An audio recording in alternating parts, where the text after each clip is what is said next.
Hello friends, welcome to MRK study. इस video में हम बात करेंगे यूपीआरवीएनएल का आपका एग्ज़ाम है और आईयूसीएल का दोनों का एग्ज़ाम है 24 को। ठीक है, मैकेनिकल का एग्ज़ाम है। तो यहाँ पे मैं आपको 25 क्वेश्चन लेके आया हूँ। यहाँ पे मोस्ट इंपॉर्टेंट क्वेश्चन रहेंगे जो लगभग आपके देखो बहुत ही ज़्यादा एग्जामिनेशन में पूछे जाने वाले क्वेश्चन है। हीट ट्रांसफ़र से हैं, ठीक है। और यहाँ पे रेफ्रिजरेशन से क्वेश्चन लेके आया हूँ मैं। फ्लूइड मशीनरी से क्वेश्चन है यहाँ पे, ठीक है। आईसी इंजन से क्वेश्चन है। तो लगभग 25 क्वेश्चन कराऊंगा मैं यहाँ पे, मोस्ट इंपॉर्टेंट क्वेश्चन कराने वाला हूँ, ठीक है। देखना वीडियो को। तो देखिए भाई, शुरू करते हैं। वीडियो को लाइक कर देना चाहो तो, ठीक है। चैनल को कर लेना सब्सक्राइब। जो भी नए लोग जुड़ रहे हैं वो जुड़ना चाहें तो कर लेना सब्सक्राइब, नहीं तो कोई दिक्कत वाली बात नहीं है। चलो शुरू करते हैं। देखिए यहाँ पे कुछ जेई के क्वेश्चन होंगे, कुछ एई के क्वेश्चन होंगे, ठीक है। यूपीआरवीएनएल एई 2016।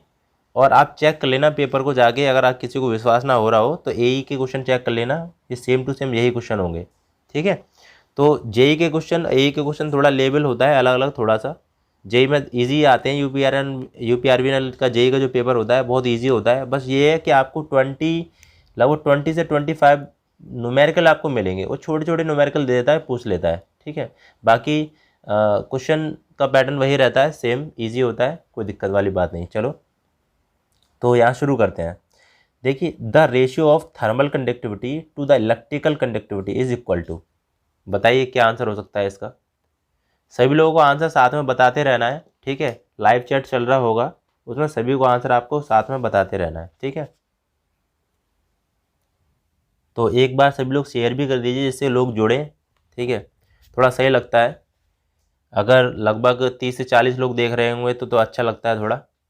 अब 4 से 5 लोग देखते रहते हैं बस। तो देखिए यहाँ पे जो आंसर होगा इसका, रेशियो ऑफ थर्मल कंडक्टिविटी और टू इलेक्ट्रिकल कंडक्टिविटी, ठीक है। तो यहाँ पे लॉरेंज नंबर होगा यहाँ पे, ठीक है। लॉरेंज नंबर होगा, इसका आंसर सी आंसर सही हो जाएगा।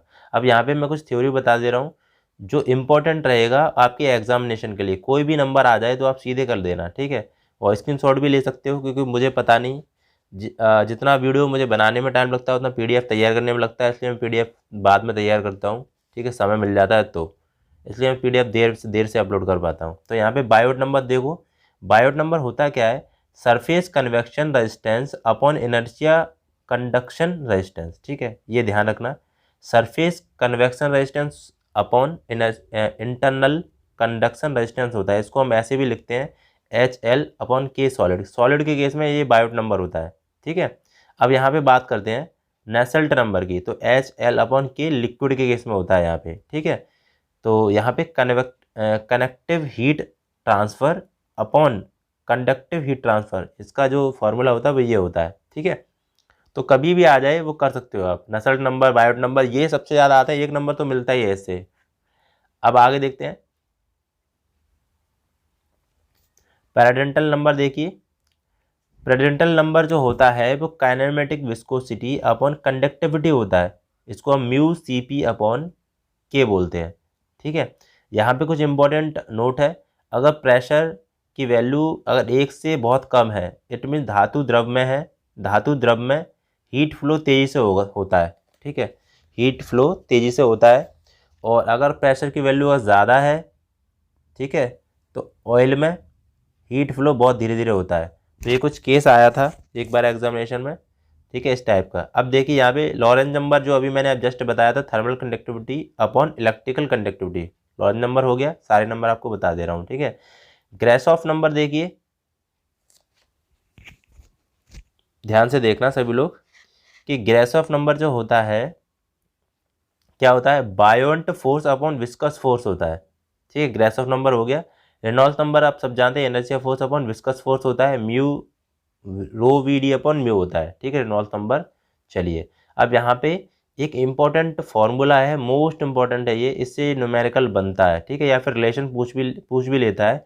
तो स्टैंडर्ड नंबर इजकल टू, ठीक है, यहाँ पे इजकल टू है, Stanton number is equal to Nusselt number into Reynolds number into Prandtl number, ठीक है। समझ में आ रहा होगा। स्टैंडर्ड नंबर इजकल टू क्या हो जाएगा, Nusselt number upon Reynolds number into Prandtl number. तो इसको मैंने शॉर्ट फॉर्म में ये लिख रखा है कि standard number is equal to Nusselt number upon Reynolds number into pressure, वो प्रेडेंटल नंबर हो गया। तो यहाँ पे न्यूमेरिकल कैसे बनेगा, ठीक है। एक्स्ट्रा एक क्वेश्चन करा रहा हूँ आपको न्यूमेरिकल, ठीक है। देखिए न्यूमेरिकल देखिए, नसल नंबर आपको दे रखा है NU बराबर 390, 390 दे रखा है। रेनॉल्ड्स नंबर दे रखा है, रेनॉल्ड्स नंबर 39 दे रखा है। प्रेडेंटल नंबर आपको दे रखा है PR 20। तो आपको स्टैंडर्ड नंबर पूछा है। अब कुछ भी पूछ ले आपसे, ठीक है, आपसे कुछ भी पूछ ले तो आप ये वाला फॉर्मूला लगाएंगे, Stanton number is equal to Nusselt number into Reynolds number into Prandtl number, ठीक है। तो बस मैंने क्या किया, वैल्यू रख दी मैंने यहाँ पे। नसल नंबर की वैल्यू कितनी है 390 अपॉन 39, रेनॉल्ड्स नंबर की, प्रेडेंटल नंबर 20 है। तो बस 39 से मैंने ये काटा 10 बार और 10/20 हो गया, 0 से 0 काटा, 1/2 आया और इसका आंसर आएगा 0.5। इतना तो सॉल्व कर लेंगे आप, ठीक है। तो यहाँ तक कुछ इंपॉर्टेंट इन्फॉर्मेशन थी, कुछ इंपॉर्टेंट एक्स्ट्रा डाटा था जो मैंने आपको बता दिया है, ठीक है। और चलो अब आगे देखते हैं। इसका क्वेश्चन बताइए, इसका आंसर बताना है सभी को। इसका आंसर बताइए क्या होगा। देखिए थोड़ा साउंड थोड़ा सा अलग आ सकता है क्योंकि थोड़ा कोल्ड हो गया है बहुत ज़्यादा तेज़ी से। तो देखिए thermal diffusivity, thermal diffusivity is, तो क्या होता है, a dimensional parameter function of a temperature. देखिए ये वीडियो सभी के लिए उपयोगी है, IUCL और UPR के दोनों के लिए उपयोगी है, ठीक है। तो यहाँ पे dimensional less parameter function of temperature use has mathematical model a physical property of material. बताइए भाई क्या आंसर हो सकता है इसका। थर्मल डिफ्यूजिविटी इंपॉर्टेंट है, कंडक्टिविटी और डिफ्यूजिविटी दोनों पूछे जाते हैं, बताइए। तो यहाँ पे क्या आंसर होगा, लोगों का आ रहा है डी आंसर। तो यहाँ पे a physical property of material, ठीक है, डी आंसर इसका हो जाएगा, फिजिकल प्रॉपर्टी ऑफ मटेरियल है। यहाँ पे हम देखते हैं थर्मल डिफ्यूजिविटी होती क्या है, ठीक है। तो मैंने यहाँ पे सब नोट्स से आपको प्रोवाइड कर रहा हूँ सारी चीज़ें, ठीक है। थर्मल डिफ्यूजिविटी देखिए क्या है, हम रो CP, पहले सबसे पहले रो CP देखो क्या होता है, हीट कैपेसिटी हीट स्टोरेज, ठीक है। इसको हम एक्सप्रेस करते हैं पर यूनिट वॉल्यूम से, ठीक है, रो CP। अब CP क्या है यहाँ पे, स्पेसिफिक हीट, एक्सप्रेस करते हैं पर यूनिट मास से, ठीक है। तो material property that appear in the ट्रांजेंट heat conduction analyse is the thermal diffusivity. तो बेसिकली थर्मल डिफ्यूजिविटी होता क्या है, heat conduct by heat stored, ठीक है। ये फॉर्मूला लिखा हुआ है, heat conducted by heat stored, तो इसको K अपॉन रो CP, ये इसका फॉर्मूला होता है, heat conducted by heat stored, ठीक है। तो इसका जो थर्मल कंडक्टिविटी को अल्फा से करेंगे, यहाँ पे गैस के केस में ज़्यादा होती है और यहाँ पे लिक्विड के केस में, ठीक है, ये लिक्विड है, ये लिक्विड के केस में कम होती है। तो गैस के केस में थर्मल डिफ्यूजिविटी ज़्यादा होती है, ठीक है। तो ये लिखा हुआ है ये वाला केस। बाकी इसकी जो यूनिट होती है मीटर स्क्वायर पर सेकेंड होती है, ठीक है, ये यूनिट लिखी है। चलिए यहाँ तक समझ में आ गया होगा, फॉर्मूला बस पूछा जाता है ये वाला, ठीक है। अब आगे देखते हैं इसका मतलब क्या होता है थर्मल डिफ्यूजिविटी का। थर्मल डिफ्यूजिविटी का मतलब ये होता है, देखो, the larger thermal diffusivity the faster propagation of heat into the medium. मतलब अगर लार्जर थर्मल डिफ्यूजिविटी होगी तो जो फास्टर प्रोपिगेशन होगा, ठीक है, कोई भी मतलब मीडियम है उसमें फास्टर प्रोपिगेशन होगा, ठीक है, तो किसी मीडियम में हीट का, ठीक है। तो यहाँ से आगे देखते हैं, a small value of thermal diffusivity means that heat is mostly absorb by the materials and a small amount of heat will be conducted further. तो आई होप यहाँ पे आपको समझ में आ गया होगा, अगर लार्जर थर्मल डिफ्यूजिविटी है तो मतलब फास्टर प्रोपिगेशन होगा यहाँ पे हीट का एक माध्यम से दूसरे मीडियम में, ठीक है। तो ये चीज़ समझ में आ गई होगी। अब हम आगे देखते हैं, देखो एक क्वेश्चन पूछा जाता है कि इनमें से किसकी थर्मल डिफ्यूजिविटी सबसे ज़्यादा होती है। कुछ दे देता है, सिल्वर देता है, गोल्ड देता है, कॉपर देता है, एल्यूमिनियम, तो सारे मैंने लिख रखे हैं यहाँ पे, देखो इस तरीके से लिस्ट पूरी है, चाहो तो स्क्रीनशॉट ले लेना। मोस्ट इंपॉर्टेंट यहाँ पे डेटा है ये वाला, ठीक है। अब यहाँ पे मैं आपको बताने वाला हूँ कि है क्या।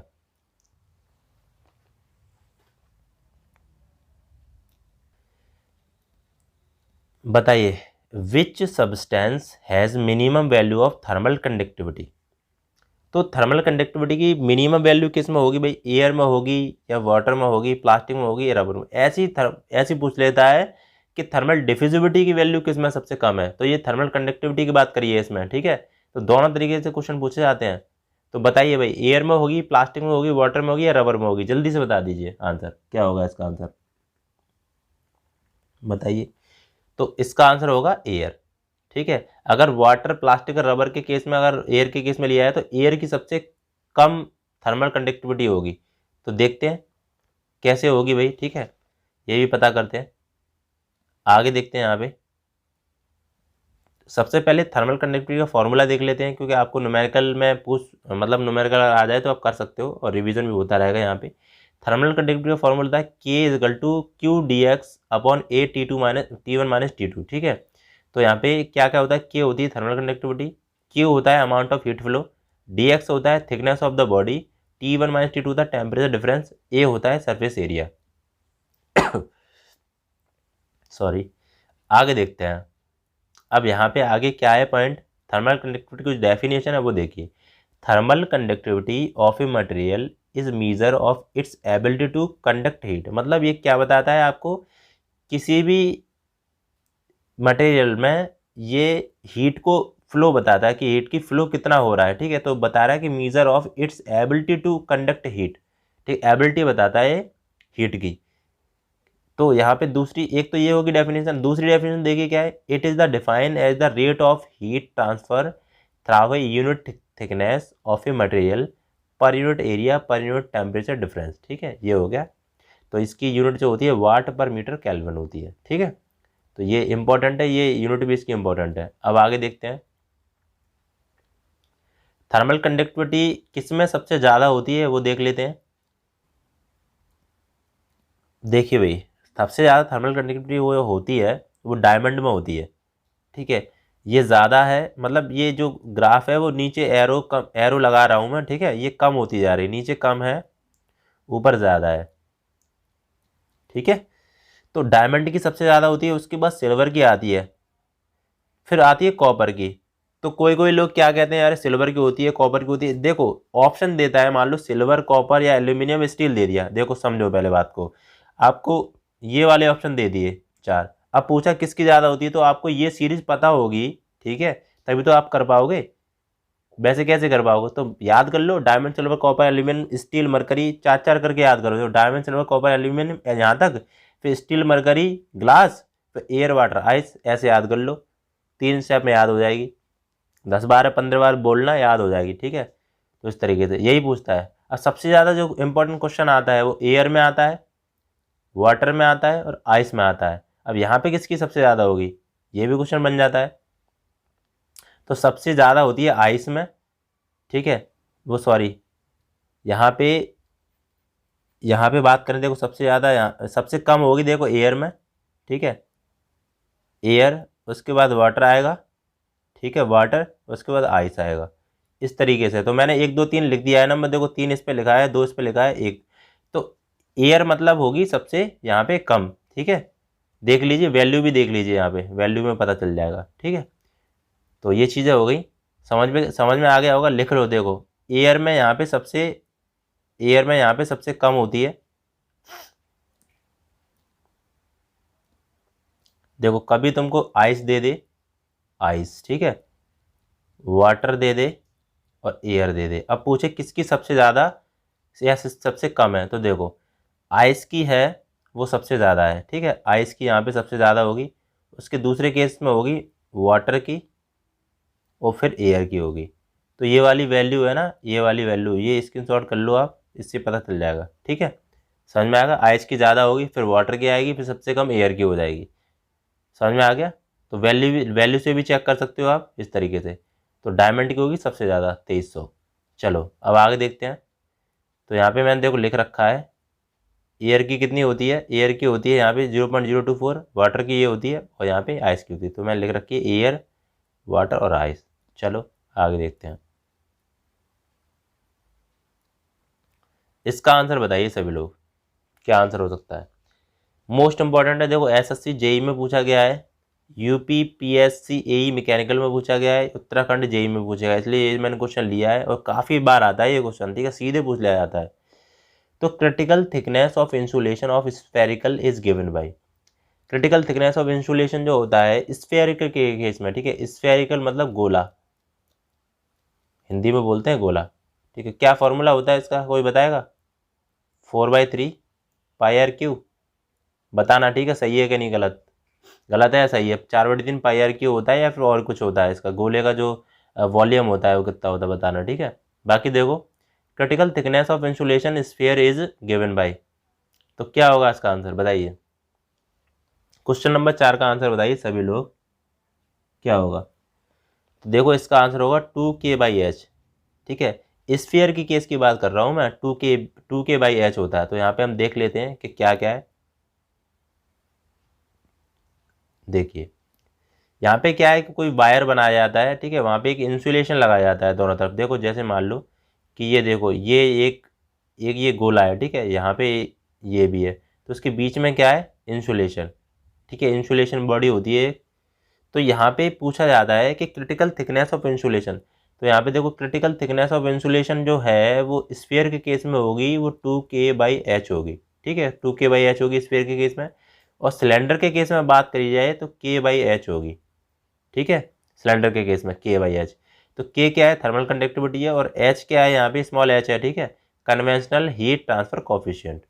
तो ये याद रखना, मोस्ट इंपॉर्टेंट है। स्फीयर के केस में 2K/h, यहाँ पे स्फीयर लिख दे रहा हूँ, थोड़ा कुछ छुप गया है, स्फीयर, और यहाँ पे सिलेंडर, ठीक है। तो स्क्रीनशॉट ले सकते हैं, इंपॉर्टेंट है ये क्वेश्चन। चलिए अब आगे बताइए इसका आंसर, सभी लोगों को आंसर बताना है। With increase in temperature thermal conductivity of air, most important question है ये। जब हम टेम्परेचर को इंक्रीज करते हैं तो थर्मल कंडक्टिविटी जो होती है उस पर क्या इफेक्ट होगा, मतलब क्या होगा बताइए। इंक्रीज हो जाती है या डिक्रीज हो जाती है, remains of same, none of these. तो यहाँ पे देखो, यहाँ पे बात करी गई है the increase of temperature the thermal conductivity, air के केस में बात करी गई है इसमें। देखो सबके केस में अलग अलग होता है, एयर के केस में अलग होगा, मेटल के केस में अलग होगा, ठीक है। और यहाँ पे सेमी कंडक्टर होते हैं उसके केस में भी पूछा जाता है, लिक्विड के केस में भी पूछ लेता है ये कभी कभार, ठीक है, तो सब में पूछेगा। तो एयर के केस में क्या होगी बताओ, एयर के केस में क्या बनता है ये आपको तुमको बताना है ध्यान से। तो एयर के केस में क्या होगा भाई, यहाँ पे इंक्रीज होती है, ठीक है, ये आंसर हो जाएगा इंक्रीज। अब देखिए मैं आपको कुछ इंपॉर्टेंट चीज़ बताने वाला हूँ, ध्यान से देखना, ठीक है। मैं एयर के केस में बात करूँगा सबसे पहले।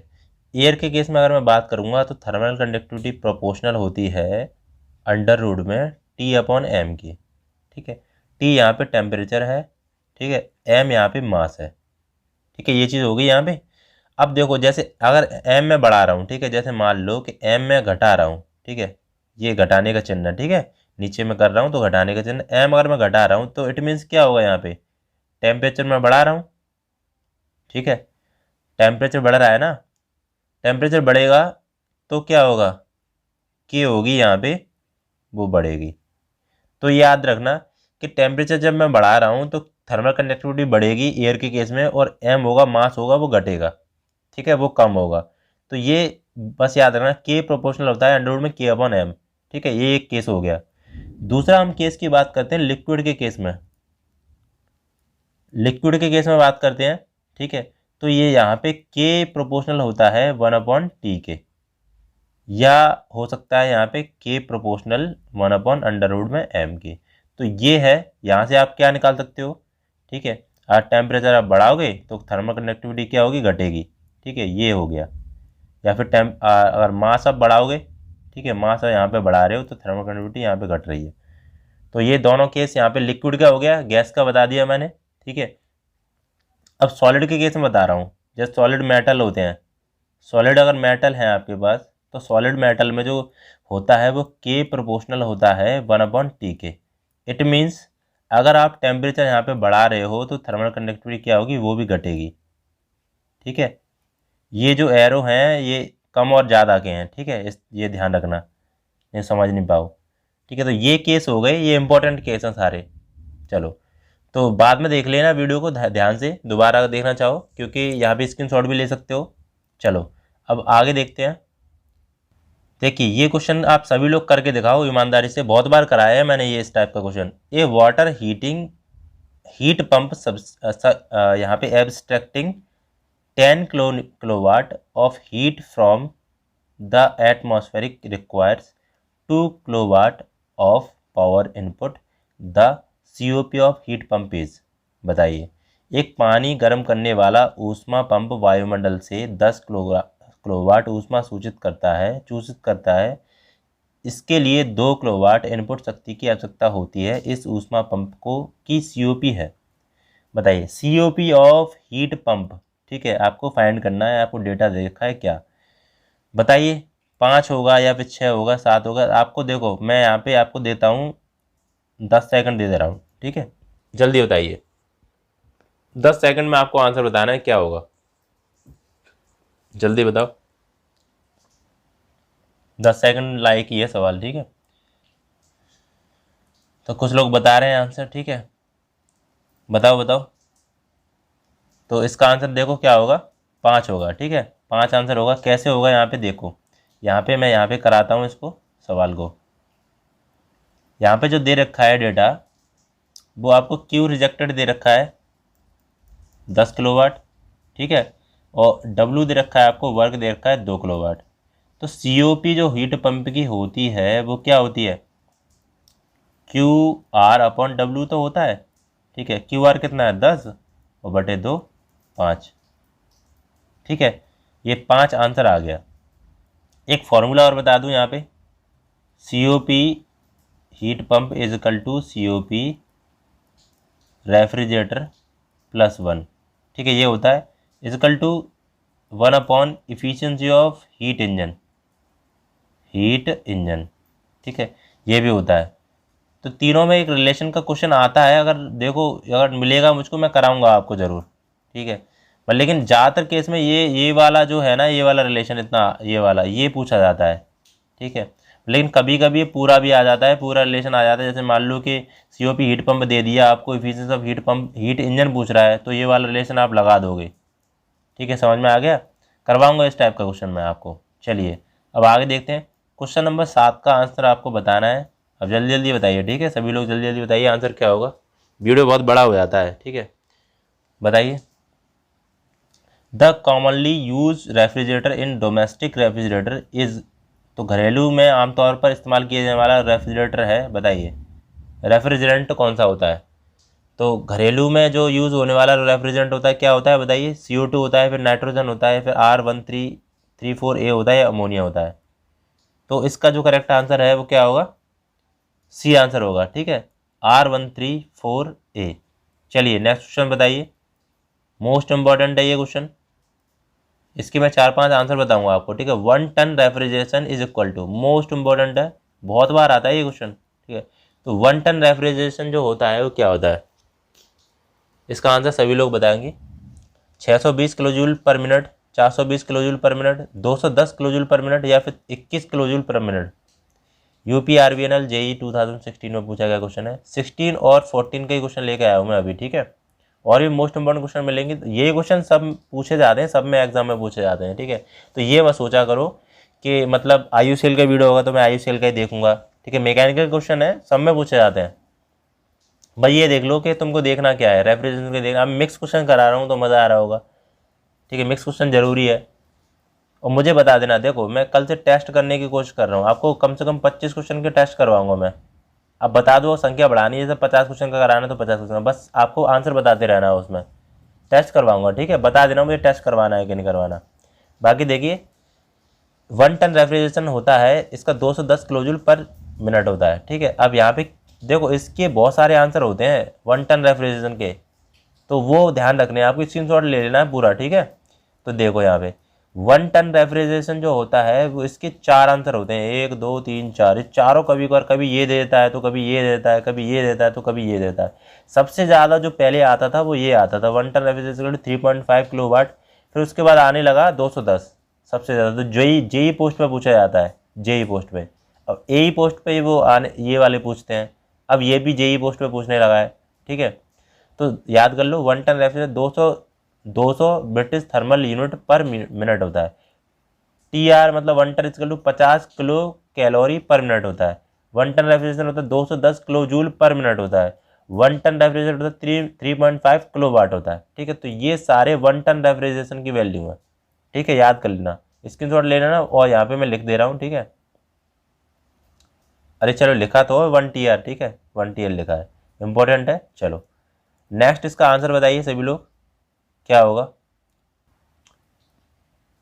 बताइए, क्या होगा answer. The COP of Carnot refrigerator that of Carnot heat pump, बताइए, इक्वल होगी, मतलब COP कार्नोट रेफ्रिजरेटर की दैट कार्नोट हीट पंप की, तो COP आपको कंपेयरिंग करवानी है, किसकी ज़्यादा होगी। कार्नोट रेफ्रिजरेटर की जो COP है इक्वल टू हीट पंप होगी, या फिर मोर देन हीट पंप होगी, या फिर लेसर देन होगी, या फिर नॉन ऑफ ऑप्शन होगा, बताइए।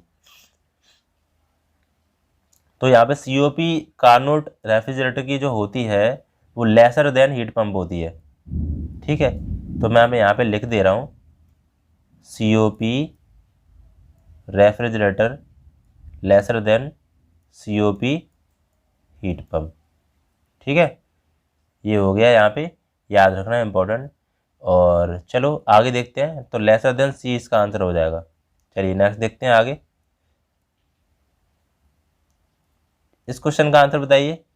Which of the following refrigerant is use for refrigeration in aeroplanes. बहुत इंपॉर्टेंट है, बहुत बार क्वेश्चन आया हुआ है, मोस्ट इंपॉर्टेंट है ये क्वेश्चन। ठीक है, किसी ना किसी एग्जाम में पूछा जाता है बार बार। बताइए कि निम्नलिखित में से कौन सा रेफ्रिजरेंट हवाई जहाज में रेफ्रिजरेशन के लिए कौन उपयोग किया जाता है, बताइए। CFC, एयर, या फिर CO2, या फिर NH3, बताइए। तो इसका करेक्ट आंसर क्या होगा, बी आंसर हो जाएगा, एयर यूज़ करी जाती है। ठीक है, रेफ्रिजरेंट एयर यूज़ करी जाती है हवाई जहाज में, एरोप्लेन में रेफ्रिजरेंट जो यूज़ किया जाता है वो एयर करा जाता है। नेक्स्ट देखते हैं, इसका आंसर बताइए सभी लोग। मोस्ट इंपॉर्टेंट क्वेश्चन है, the triple point of A TS diagram is, क्या होता है ट्रिपल पॉइंट। ट्रिपल पॉइंट क्या होता है, और यहाँ पे TS डायग्राम में क्या होता है, एक लाइन होता है, या पॉइंट होता है, या फिर ट्रायंगल होता है, या फिर होता है नॉन प्रेजेंट, बताइए। देखिए आप सभी लोगों से कह रहा हूँ, लगभग 260 से एबव वीडियो हैं। ठीक है, प्लेलिस्ट में जाइए, मैंने बहुत ज़्यादा डिफाइन कर करके वीडियो बनाई है, पहले बहुत बनाई थी। ठीक है, कभी कभार नहीं बना पाता हूँ, इसका मतलब वो ख़राब वीडियो नहीं है। अभी मान लो कि मैंने यहाँ पे शुरुआत में अच्छे से आपको डिफाइन कर, मैं क्वेश्चन बता रहा हूँ आपको, लेकिन मैंने वीडियो बहुत बनाई है। आपको NCL की वीडियो देखो, IOCL की वीडियो देखो, यहाँ पे UP SSSC की, ठीक है, SSC JEE की वीडियो देखो, बहुत सारी प्लेलिस्ट में पड़ी हुई हैं। तो जल्दी फास्ट मोड में चला लो। ठीक है, फास्ट मोड में चला लो, 2x की स्पीड में, या कुछ भी स्पीड में आपको जैसे समझ में आए वैसे, और वीडियो देख डालो। सब में इम्पॉर्टेंट मैंने क्वेश्चन कराए हुए हैं। ठीक है, आपने अगर टॉप प्ले लिस्ट अगर देख ली तो जहाँ तक कि 70% क्वेश्चन आप कराओगे वहाँ से, 70 से 80% क्वेश्चन, ये मेरा दावा है आपसे। ठीक है, बस देखो ध्यान से, the triple point of TS diagram, किसी ना किसी में ट्रिपल पॉइंट मैंने बहुत अच्छी तरीके से बताया हुआ है। तो देखो यहाँ पे triple point of TS diagram में क्या होता है, यहाँ पे आंसर बताइए। लाइन होता है। ठीक है, TS डायग्राम में जो होता है ना वो लाइन होता है, ये आंसर इसका हो जाएगा लाइन। तो यहाँ पे तीनों फेज होते हैं वो को एग्जिट करते हैं। ठीक है, सॉलिड, लिक्विड और गैस। ठीक है, तीनों फेज होते हैं, को एग्जिट करते हैं या इक्विलिब्रियम में रहते हैं। तो यहाँ पे बात करते हैं, क्वेश्चन कैसा था, TS डायग्राम में ट्रिपल पॉइंट जो होता है, TS डायग्राम टेम्परेचर या फिर एंट्रोपी डायग्राम में वो होता है यहाँ पे लाइन। अब यहाँ पे एक और बात बता दूं, PV डायग्राम में अगर पूछ लिया जाए तो PV डायग्राम में क्या होता है पता है। देखो PV डायग्राम में भी होता है आपका लाइन। ठीक है, PV डायग्राम में भी लाइन होता है। अब आपको PT डायग्राम में प्रेशर और टेम्परेचर में पूछ लिया जाए तो ये होता है आपका पॉइंट। ठीक है, तो ये देख लो ध्यान से आप। ठीक है, अगर आपको कुछ भी दिक्कत हो रही हो तो मुझे कमेंट बॉक्स में पूछ लेना, कोई दिक्कत वाली बात नहीं है, परेशान होने की जरूरत नहीं है। ठीक है, कमेंट बॉक्स में पूछ लेना। यहाँ पे TS डायग्राम में जो होता है वो एक लाइन होता है, ट्रिपल पॉइंट, और PV डायग्राम प्रेशर और वॉल्यूम वॉल्यूम वो भी एक लाइन होता है, और PT डायग्राम होता है प्रेशर एंड टेम्परेचर में, वो पॉइंट होता है। ठीक है, चलिए, तो इससे ये क्वेश्चन मिलते हैं हमें। आगे देखते हैं, क्वेश्चन नंबर 12 बताइए इसका आंसर। UPSSC JEE 2015 में पूछा गया है, 2015 में। द इनक्रीज इन प्रेशर, अगर हम प्रेशर को इनक्रीज करेंगे तो क्या होगा। Does not effect the boiling point of liquid, reduce its volume, lower the boiling point of liquid, rise the boiling point of liquid. बताइए क्या आंसर होने वाला है क्वेश्चन नंबर 12 का। सभी लोग आंसर बताएंगे और लाइक कर देना भाई, ठीक है। लाइक करते नहीं हो बिल्कुल, सब लोग पीडीएफ मांगते हो, आप सभी लोग सोचते नहीं हो कि हम मतलब शेयर करवा दें, ठीक है। और क्या मतलब 6,000 करके सब्सक्राइबर हो रहे हैं 260 वीडियो में, मतलब कम से कम 10 के सब्सक्राइबर तो करवा दो जल्दी जल्दी, ठीक है। शेयर कर दो, दोस्तों से बोल दो, तब एक बोर्ड बोर्ड पे मैं आपको कराऊंगा सारी चीज़ें, एक एक चीज़ को डिफाइन करके बढ़िया तरीके से, तो थोड़ा अच्छा लगेगा विजुअली। यहाँ पे देखिए, तो इसका आंसर क्या होगा, डी आंसर हो जाएगा, ठीक है। Rise the boiling point of liquid. देखो प्रेशर जब हम बढ़ाते हैं ना, तो टेम्परेचर जो होता है वो बढ़ता है, ठीक है। और प्रेशर हम घटाएंगे तो टेम्परेचर भी यहाँ पे घटेगा, ठीक है। तो प्रेशर यहाँ पे प्रेशर प्रोपोर्शनल टू टेम्परेचर होता है इस केस में, इंक्रीज ऑफ प्रेशर। चलिए नेक्स्ट देखते हैं। यहाँ बताइए यूपीआरवीएल जेई 2014 में पूछा गया क्वेश्चन है, the enthalpy of vapour at lower pressure is depends upon. बताइए क्या आंसर होगा यहाँ पे। Temperature and volume, temperature, volume and neither temperature nor volume.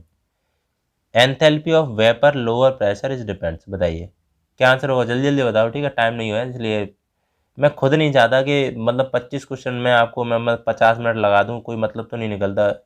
Other class वाले बहुत 2-2 घंटे लगा लेते हैं, मैं जल्दी से जल्दी कराने की कोशिश करता हूँ जहाँ तक है। तो इसका आंसर क्या हो जाएगा यहाँ पे, टेम्परेचर, ठीक है। बी आंसर इसका हो जाएगा यहाँ पे। एंथैल्पी का फॉर्मूला क्या होता है, कोई बताएगा। H बराबर यू प्लस पी वी होता है, ठीक है। H बराबर यू प्लस पी वी, मतलब इंटरनल एनर्जी और product of pressure and volume, ठीक है, ये होता है। चलिए इसका आंसर बताइए। A device use to put off fire the furnace of the boiler when the level of the water in the boiler falls and the unsafe limit। जब boiler में पानी का स्तर असुरक्षित सीमा तक पहुंच जाता है, तब बॉयलर की भट्टी में आग बुझाने के लिए उपकरण को कहा जाता है। तो ये कल मैंने बॉयलर का एक वीडियो कराया था, बहुत अच्छी तरीके से डिफाइन करके बताई थी चीज़ें, ठीक है। तो वो देख लेना एक बार, अगर चाहो तो प्लेलिस्ट में जाना या फिर नई वीडियो पड़े हुए हैं वहाँ से देख लेना। तो यहाँ पे क्या हो जाएगा, वो फ्यूजिबल प्लग, ठीक है। सी आंसर, बी आंसर हो जाएगा इसमें फ्यूजिबल प्लग। अब फ्यूजिबल प्लग का जो मटेरियल होता है, ठीक है, फ्यूजिबल प्लग का मटेरियल पूछा जाता है, वो सभी लोग कमेंट बॉक्स में बताएंगे क्या होता है, ठीक है। ठीक है, सभी लोग बताएंगे कमेंट बॉक्स में कि क्या होता है फ्यूजिबल प्लग का मटेरियल। सभी लोग बताओ, कल वाला अगर वीडियो देखा हो तो। चलो अब यहाँ पे क्वेश्चन नंबर 15 का आंसर बताओगे सभी लोग, क्या होगा। Which of the following is type of fire tube boiler. बताइए भाई, कल मैंने वाटर ट्यूब बॉयलर भी बताया था, फायर ट्यूब बॉयलर भी बताया था। बताइए स्टर्लिंग बॉयलर होता है या फिर एरो बॉयलर होता है, कोकरन बॉयलर होता है, बेबकॉक एंड विल्कोक्स होता है। बताइए देखो फायर ट्यूब पूछा है, स्टर्लिंग बॉयलर होता है वो वाटर ट्यूब होता है, एरो बॉयलर होता है वो भी वाटर ट्यूब होता है यहाँ पे, और बेबकॉक एंड विल्कोक्स होता है ये भी वाटर ट्यूब होता है। ये वाला जो है ना सी, ये फायर ट्यूब बॉयलर है, ठीक है। तो याद करने पड़ेंगे, ये फायर ट्यूब बॉयलर सी है। चलो तो कल वाली वीडियो में बता दिए थे सारी चीज़ें। यहाँ पे अब बताइए, ये इंजन से शुरू हो गए हैं क्वेश्चन, मैंने सब मिक्सअप करा रखे हैं, ठीक है। 5-5, 6-6 क्वेश्चन ले रखे हैं। इन ए 4 stroke engine the working cycle is a complete in. बताइए ये इंटरव्यू में पूछ लिया जाता है कभी कभार, बेसिक क्वेश्चन है डिप्लोमा वालों के लिए, कि 4 स्ट्रोक इंजन में वर्किंग साइकिल जो होता है वो कंप्लीट किस में होता है। 1 revolution of crankshaft, 2 revolution of crankshaft, 3 revolution of crankshaft and 4 revolution of crankshaft. देखिए यहाँ पे मैं आपको बता दूं कि 4 स्ट्रोक इंजन की अगर मैं बात करूं तो यहाँ पे देखो, समझो पहले थोड़ा चीज़ समझ लेना।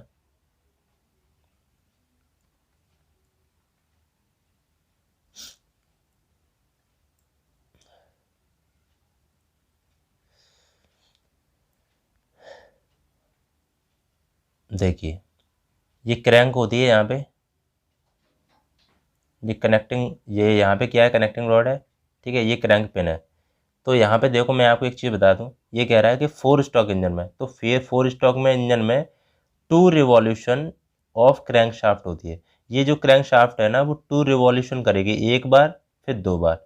और पिस्टन कितनी बार करेगी? पिस्टन 4 बार करेगी, 4 टाइम्स पिस्टन करेगी। ठीक है, तो याद रखना ये हो गया तुम्हारा 4 स्ट्रोक इंजन में।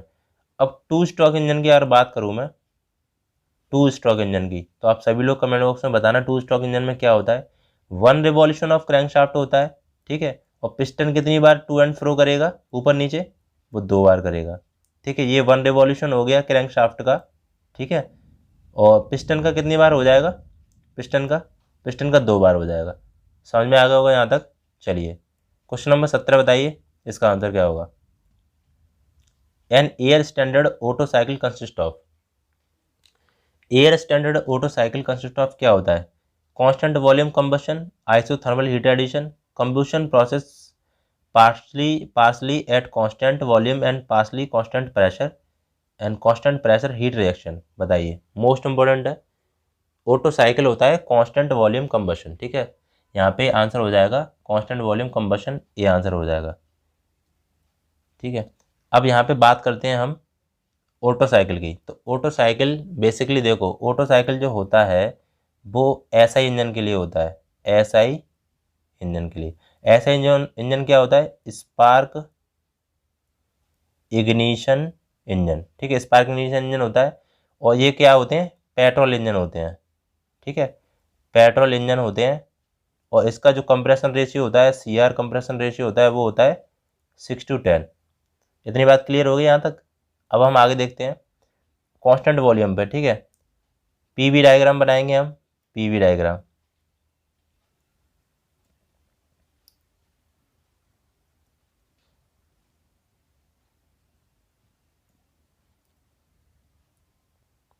तो यहाँ देखिए क्या होगा। यहाँ पे इस तरीके का आपका ग्राफ बनेगा। ठीक है, ये दिख रहा है ना, तो 1 2 3 4। ठीक है, पीवी डायग्राम में तो 2 आइसेंट्रोपिक होते हैं, आइसेंट्रोपिक प्रोसेस होते हैं, और 2 कांस्टेंट वॉल्यूम होते हैं। ठीक है, ये तो हो गया तुम्हारा ऑटो साइकिल के केस में। ऑटो साइकिल के केस में अगर आपको डीजल साइकिल के केस में पूछ लिया जाए, तो डीजल साइकिल के केस में क्या होगा? पीवी डायग्राम में एक तो ये बनेगा इस तरीके से, और ये ऐसे करके इस तरीके से बन जाएगा। ठीक है, तो यहाँ पे देखो ये वाला जो है ना, पी प्रेशर कांस्टेंट है, एक प्रेशर कांस्टेंट होता है। ठीक है, एक प्रेशर कांस्टेंट होता है, एक वॉल्यूम कांस्टेंट होता है, और 2 आइसेंट्रोपिक प्रोसेस होते हैं। ठीक है, ये वाले जो हैं वो आइसेंट्रोपिक हैं, और ये वाला है, ये क्या है? वॉल्यूम कांस्टेंट है। ठीक है, तो डीजल साइकिल में जो होता है कंप्रेशन रेशियो होता है वो 15 से 25 होता है। ठीक है, कभी कभी देखो आपको दे देता है 16 से दे देता है, 27 दे देता है, या फिर दे दिया मान लो 14 से लेके 23 तक दे दिया, तो ये भी होता है कभी कभार। मतलब लेकिन आपको याद क्या रखना है? कंप्रेशन रेशियो 15 से 25। ठीक है, ये होता है डीजल साइकिल के लिए। डीजल साइकिल मतलब सीआई इंजन। ठीक है, कंप्रेशन इंजन। अब यहाँ पे डुअल इंजन की बात करूँ तो 12 से 16 होता है डुअल इंजन के लिए। डुअल इंजन के लिए, डुअल इंजन को हम मिक्स इंजन भी बोलते हैं, मिक्स इंजन। ठीक है, चलो अब आगे देखते हैं। तो इसका आंसर क्या हो जाएगा? कांस्टेंट वॉल्यूम, ए आंसर हो जाएगा। चलो 18 का आंसर बताइए सभी लोग। Which of the following factor contribute towards detonation in engine. बताइए, इंजन ओवर हीटिंग मतलब क्या है? निम्न में से कौन सा कारक इंजन में ध्वनि के लिए सबसे ज़्यादा अभिदायक है? Engine overheating, engine compression ratio, engine fuel mixture, all of option are correct. बताइए, देखो यहाँ पे डेटोनेशन की बात करिए यहाँ पे। ठीक है, ध्वनि, आवाज़ आती है बहुत तेज मतलब इंजन में, तो यहाँ पे इंजन की ओवर हीटिंग होना ये भी सही है। हाई कंप्रेशन रेशियो होना ये भी सही बात है। लीन फ्यूल मिक्सचर ये भी सही है। तो ऑल ऑफ ऑप्शन हो जाएगा, डी आंसर हो जाएगा इसका। ठीक है, चलिए नेक्स्ट देखिए, इसका आंसर बताइए सभी लोग क्या होगा। For the same operating maximum pressure and temperature which cycle will have the highest efficiency. बताइए, ये देखना सेम ऑपरेटिंग मैक्सिमम प्रेशर बोल रहा है। ठीक है, ये ध्यान रखना। तो डीजल साइकिल होगा या डुअल साइकिल होगा, ऑटो साइकिल होगा, या नन ऑफ दीज होगा? बताइए, इसका आंसर होगा डीजल साइकिल। ठीक है, तो यहाँ पे हम बात करेंगे ऑटो, डुअल, डीजल। ठीक है, सेम मैक्सिमम प्रेशर की अगर बात करी जाए, सेम मैक्सिमम प्रेशर की, तो इफ़िशियंसी जो होगी ना सबसे ज़्यादा, वो इस तरीके से होगी। ठीक है, तो डीजल साइकिल की सबसे ज़्यादा होगी, उससे कम होगी डुअल साइकिल की, फिर उससे कम होगी ऑटो साइकिल की। तो वो पूछ रहा हाईएस्ट इफिशिएंसी पूछ रहा था, तो डीजल साइकिल की सबसे ज़्यादा है। तो याद रखना सेम ऑपरेटिंग मैक्सिमम प्रेशर पे।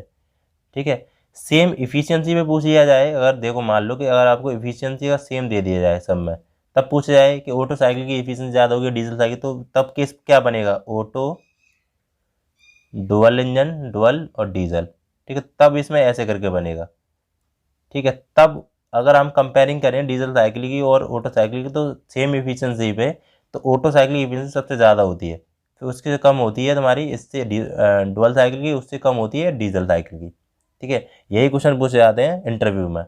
तो इंटरव्यू वाले क्वेश्चन भी मैं आपको बता दूंगा कैसे कैसे बताते हैं। पूछते हैं कि पेट्रोल इंजन में अगर डीजल डाल दिया तो क्या होगा, इस तरीके से भी क्वेश्चन बनते हैं। और भी क्वेश्चन है बहुत ज़्यादा इंपॉर्टेंट, वो भी मैं आपको बता दूंगा डीपली। ठीक है, बस ये कि चैनल को सब्सक्राइब करवाओ, ठीक है, जल्दी जल्दी, जिससे क्या होगा कि थोड़ा अच्छा लगेगा, थोड़ा सही सही रहेगा।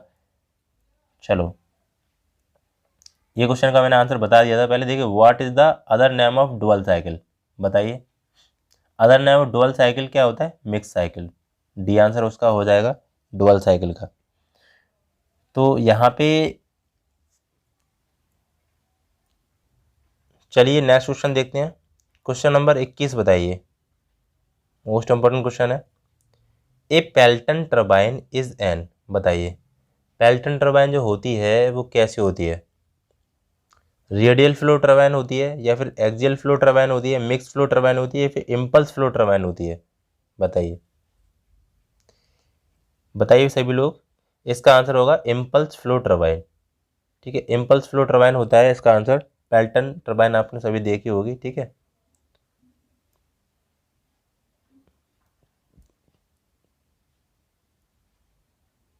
इस तरीके से होते हैं ना पेल्टन टर्बाइन के।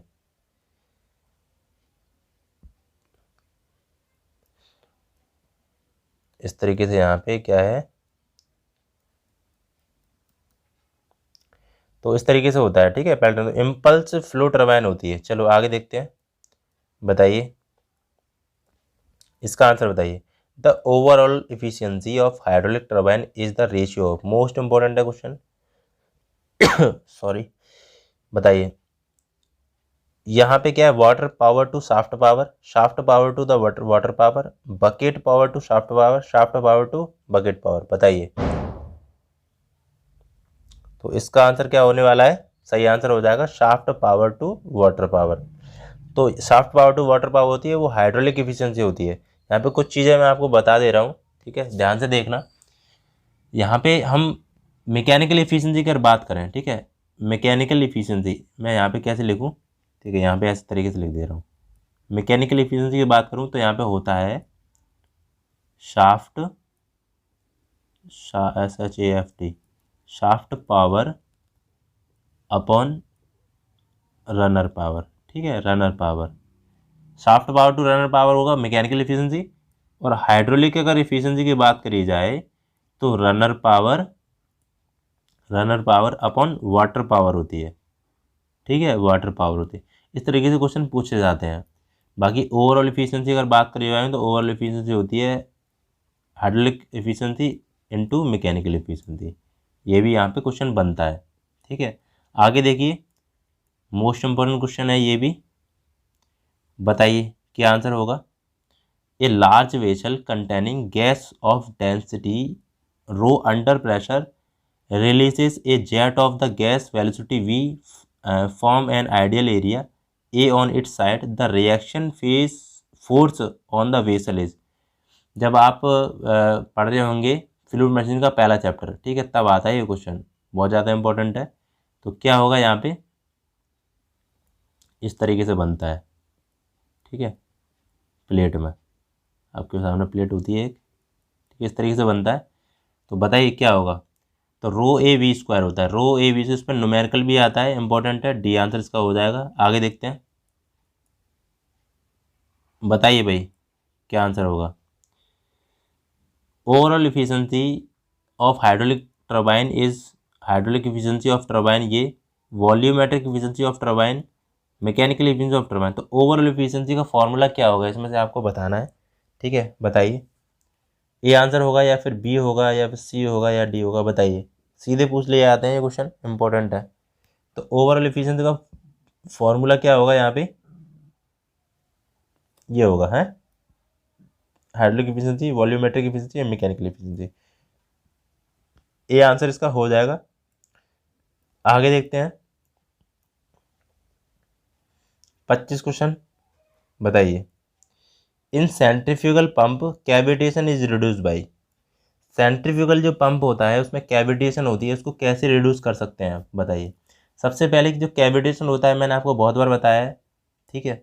पंप में बबल्स फॉर्मेशन हो जाते हैं जब पंप लो वेपर प्रेशर का, देखो कैविटेशन जो होती है वो होती है लो वेपर प्रेशर के कारण, ठीक है। ये याद रखना, ये इंपॉर्टेंट डायरेक्ट पूछ लिया जाता है, ठीक है।